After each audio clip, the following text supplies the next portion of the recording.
साडी union दे कौन बराबर बोले साडी यूनियन दे कौन बराबर बोले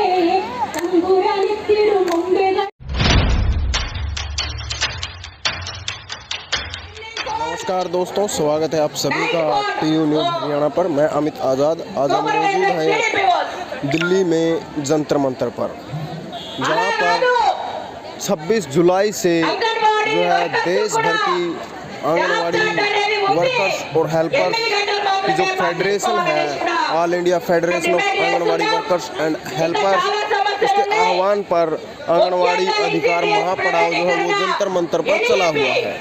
और आप देख सकते हैं कि यहाँ पर जो है देश भर से जो है अलग अलग राज्यों से जो है वो वर्कर और हेल्पर यहाँ पर अपनी जो है प्रदर्शन करने के लिए पहुँची हैं। और आज इस महापड़ाव का जो है वो आखिरी दिन है। हालांकि ये 29 तारीख यानी कि 29 जुलाई तक होना था, लेकिन किन्हीं कारणों से जो है ये आज के दिन इसको पूरा किया जाएगा, इसको कंक्लूड किया जाएगा।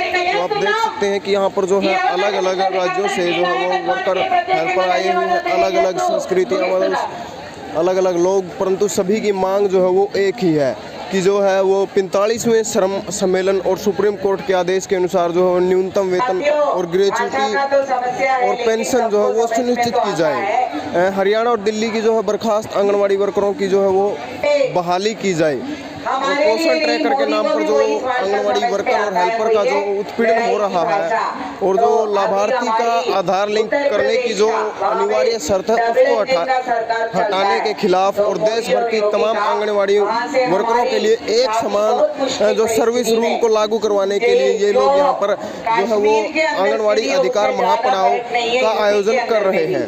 तो हम यहाँ जुड़े रहिए हमारे साथ।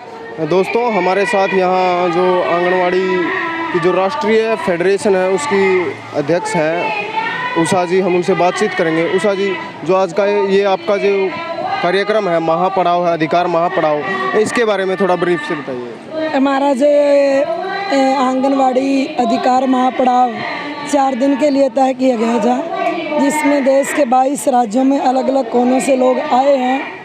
और ये दिल्ली की सरकार है जो हमारे साथ नौटंकी कर रही है, कभी ये परमिशन देती है, कभी रिजेक्शन करती है। तो लगातार इसने यही किया, रात भी 9 बजे रिजेक्शन का बोल दिया।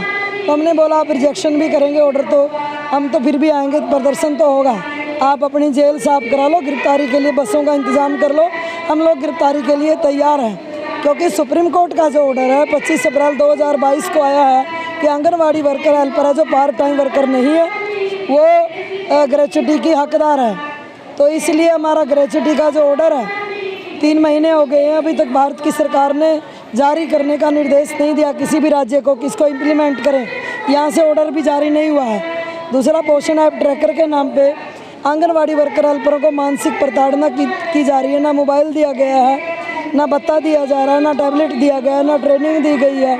जिस तरह कोरोना में ज़बरदस्ती काम कराया, ना पीपी किट था, ना मास्क था, ना सैनिटाइज़र था, ना ग्लव्स थे, इसी तरह बिना हथियार दिए बोला लड़ो जाके सरहद के ऊपर, वो काम इन्होंने किया हुआ है। तीसरा की जो 44वीं और 45वीं लेबर कॉन्फ्रेंस की सिफारिशें हैं, जिसमें वर्कर को न्यूनतम वेज का दर्जा देने की बात की गई है, 9 साल हो गए हैं उसकी सिफारिश हुए, अभी तक इम्प्लीमेंट नहीं किया गया है। दिल्ली और हरियाणा के आंगनवाड़ी वर्कर हेल्पर हैं जो उनको आंदोलन के दौरान टर्मिनेट किया है, उनको बहाली का कारण है। तो ये 4-5 मुख्य जो मांग हैं कि सुप्रीम कोर्ट का ऑर्डर को इम्प्लीमेंट करना है, पोषण ऐप ट्रैकर के लिए मानसिक प्रताड़ना को बंद करवाना है, दिल्ली हरियाणा के आंगनवाड़ी वर्कर हेल्पर को बहाल कराना है, ILC की रिकमेंडेशन को लागू करवाना है, मिनी आंगनवाड़ी सेंटर को बड़ा करवाना है, पेंशन का प्रबंध करवाना है, आंगनवाड़ी सेंटरों के अंदर अच्छा भवन निर्माण, अच्छा फर्नीचर, अच्छा फूड होना चाहिए, सिर्फ फ़ोटो नहीं होनी चाहिए, लोगों के पेट में जाने के लिए भी राशन की मात्रा होनी चाहिए। तो ये सब मांगों को लेकर के ये महापड़ाव जारी है। जहाँ तक हरियाणा की बात करते हैं हम, अभी पिछले दिनों वहाँ पंचकुला में मुख्यालय के ऊपर प्रदर्शन किया था, तो उसमें जो है वो डायरेक्टर कह रही थी कि हम बातचीत से जो हल निकाल लेंगे, लेकिन हम यहाँ भी देख रहे हैं कि जो हरियाणा की आंगनवाड़ी वर्कर और हेल्पर है वो पहुँच रही है। ऐसा क्यों पहुँच रही है, मतलब अभी भी उन्हें क्यों आंदोलन करने के लिए? क्योंकि जो बातचीत के बारे अभी तक हमारी 600 हेल्पर बहाल हुई हैं और 94 आंगनवाड़ी वर्कर बहाल हुई हैं। अभी भी 339 आंगनवाड़ी वर्कर हेल्पर बहाल होनी बाकी हैं, और बहाल होना एक मकसद नहीं है। बाकी जो डिमांड जब वो पूरे देश को प्रभावित करती हैं तो हरियाणा को भी प्रभावित करती हैं।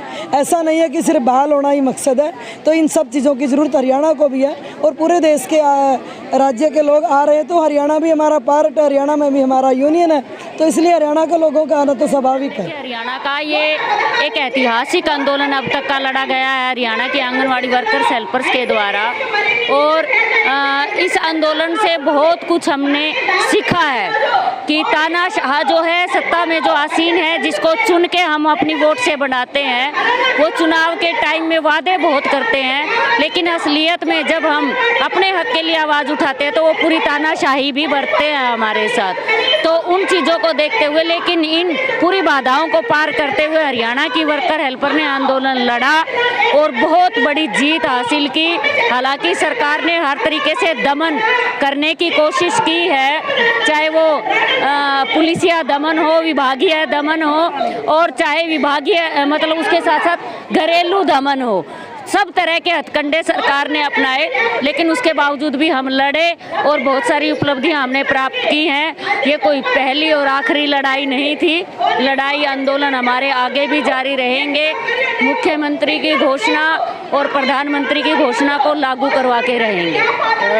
पूरे देश की जो आंगनवाड़ी कार्यकर्ताएं हैं, कर्मी हैं, वो हरियाणा को एक तरह से आइडल मान रही है, इसके बारे में क्या कहना? हाँ बिल्कुल, क्योंकि आंदोलन तो अलग अलग राज्यों में इससे लंबे भी लड़े गए, एक साल के भी आंदोलन हुए, लेकिन हरियाणा में तालाबंद हड़ताल 4 महीने लगातार, और महिलाओं ने दिन रात के पड़ाव डाले, सरकार घोषणाएं करती रही, आंदोलन जारी रहा। इसमें एक उपलब्धि नहीं, कई उपलब्धियां हमने प्राप्त की, और पूरे भारत की जो आंगनवाड़ी वर्कर यहाँ आई हुई हैं वो हरियाणा को इसी नज़र से देख रही हैं कि आपने एक ही आंदोलन में इतनी सारी चीज़ें प्राप्त की हैं, और इस बीजेपी के राज में इतना बड़ा आंदोलन लड़ना और उसमें जीत में बदलना, वो अपने आप में एक बहुत बड़ी बात है।